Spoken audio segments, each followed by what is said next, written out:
How you doing? This is Roy from the ilFornino Showroom. Today we'll be doing another series of tips and tricks to enhance your pizza oven experiences.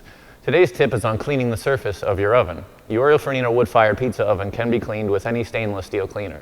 You can buy any aerosol spray cleaner from your local supermarket or a big box store. Follow the directions on the label and clean thoroughly. If your oven is powder coated, you can actually use car wax products to buff and shine your oven. Always follow the instructions on the label for best results.